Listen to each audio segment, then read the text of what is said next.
Netanyahu കണ്ണിൽ ചോരയില്ലാത്ത ദുഷ്ടനാണ് എന്ന് പറയാൻ പലപ്പോഴും പലസ്തീൻ അനുകൂലികൾ ശ്രമിക്കാറുണ്ട്. ഇസ്രയേലിൽ നിന്നും ലഭിച്ച മൃതദേഹങ്ങൾ അവയവങ്ങളില്ലാത്തവ എന്ന ആരോപണം വീണ്ടും ഉയരുകയാണ്. ബെഞ്ചമിൻ നെതന്യാഹുവുമായി ബന്ധപ്പെട്ട 1990 ഡിസംബറിലെ ഒരു കത്ത് അടുത്തിടെ ഓൺലൈനിൽ വീണ്ടും പ്രത്യക്ഷപ്പെട്ടിരിക്കുന്നു.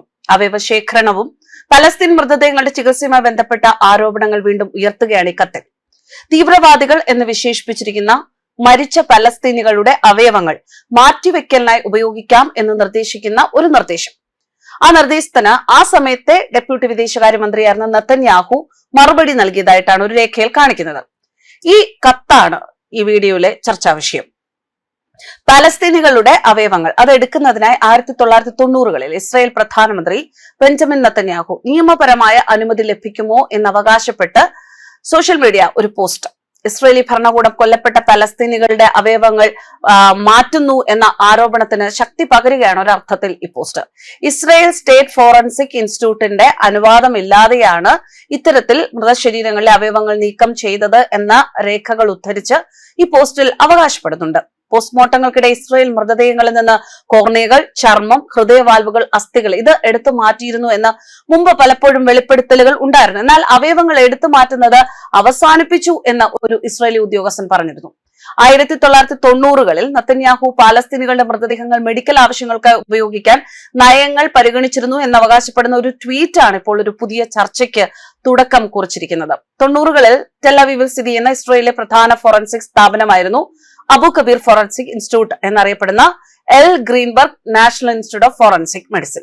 ഇവിടെ അവയവങ്ങൾ ഇങ്ങനെ ഇത്തരത്തിൽ റിമൂവ് ചെയ്തിട്ടുണ്ടായിരുന്നു. അങ്ങനെ ഇസ്രയേലി ഉദ്യോഗസ്ഥർ പലപ്പോഴും അവർ പറഞ്ഞിരുന്ന ചില പ്രസ്താവനകളെ അടിസ്ഥാനമാക്കിയാണ് ഇപ്പോൾ പുതിയ ആരോപണങ്ങൾ ഉയർന്നു വരുന്നത്. മരിച്ച പലസ്തീനികളുടെ അവയവങ്ങൾ ഇസ്രയേലിലേക്ക് മാറ്റിവെക്കാൻ എടുക്കണോ എന്ന ഒരു ചോദ്യം. ഈ ചോദ്യം നല്ല ആശയം, അത് നിയമപരമായി സാധ്യമാണോ എന്ന് താൻ പരിശോധിക്കട്ടെ എന്നാണ് നെതന്യാഹു അവസരത്തിൽ നൽകിയ മറുപടി. ഇത് ഒരു ഇസ്രയേലി സർക്കാർ രേഖയുടെ ചിത്രസഹിതമാണ് വിശദീകരിക്കുന്നത്. ഇൻസ്റ്റിറ്റ്യൂട്ടിൽ ഒരുപാട് പലസ്തീനി മൃതദേഹങ്ങൾ ഉണ്ടായിരുന്നു. അതിൽ നിന്നൊക്കെ അവയവങ്ങൾ ഇത്തരത്തിൽ തട്ടിപ്പ് നടത്തിയതായിട്ട് കണ്ടെത്തി എന്നാണ് ഇപ്പോൾ നെതന്യാഹുവിനെതിരെ ആരോപണങ്ങൾ ഉയർത്തുന്നത്.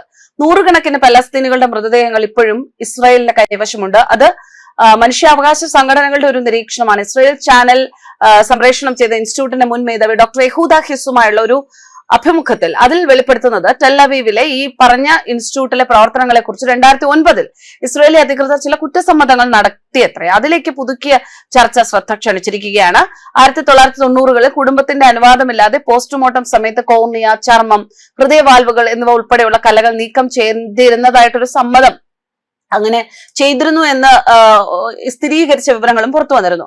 ആ നീക്കം ചെയ്യലിൽ അങ്ങനെ അവയവങ്ങൾ നീക്കം ചെയ്തവരുടെ കൂട്ടത്തിൽ പലസ്തീനികളുണ്ട്, ഇസ്രായേലികളുണ്ട്, വിദേശ പൗരന്മാർ ഉണ്ട് എന്നാണ് പറയപ്പെടുന്നത്.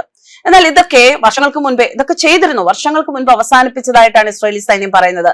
അതൊരു ഔപചാരിക സംസ്ഥാന നയമല്ല, മറിച്ച് അതൊരു പെരുമാറ്റമാണ് എന്നാണ് സൈന്യം വിശേഷിപ്പിച്ചത്.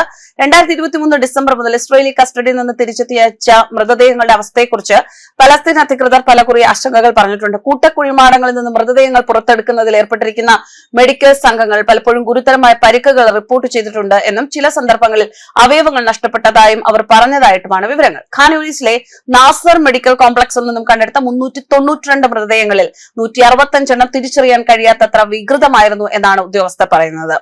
ഇങ്ങനെ ഒരു സിസ്റ്റം പണ്ട് വർഷങ്ങൾക്ക് മുൻപ് നിലവിലുണ്ടായിരുന്നു എന്നത് ഇസ്രായേലി ഉദ്യോഗസ്ഥർ സമ്മതിക്കുന്നുണ്ട്. പക്ഷേ ആ ഒരു സമ്മതം അതിന്റെ ചുവട് പിടിച്ച് പഴയ ഒരു കത്തും രേഖയും, എന്നാൽ താൻ അതൊന്ന് പരിശോധിക്കട്ടെ എന്ന് നെതന്യാഹു എവിടെയോ പറഞ്ഞ ഒരു രേഖയും ആ കത്തും എടുത്ത് വീണ്ടും നെതന്യാഹു അത്തരത്തിലുള്ള പ്രവർത്തനങ്ങൾ തുടർന്നിരുന്നു എന്ന് പറയാനാണ് ഇപ്പോൾ സോഷ്യൽ മീഡിയ, സമൂഹ മാധ്യമങ്ങളൊക്കെ ശ്രമിക്കുന്നത്. പലസ്തീൻ അനുകൂലികൾ എപ്പോഴും നെതന്യാഹുവിനെതിരെ ഇത്തരത്തിലുള്ള ക്രൂരതകളെ കുറിച്ചുള്ള വാർത്തകൾ പലതും പ്രചരിപ്പിച്ചിട്ടാണ് നെതന്യാഹുവിനെ ഒരു ക്രൂരനായി വിശേഷിപ്പിക്കുന്നത്. ഈ കത്തും അതിൽ നിന്നും തികച്ചും വ്യത്യസ്തമല്ല.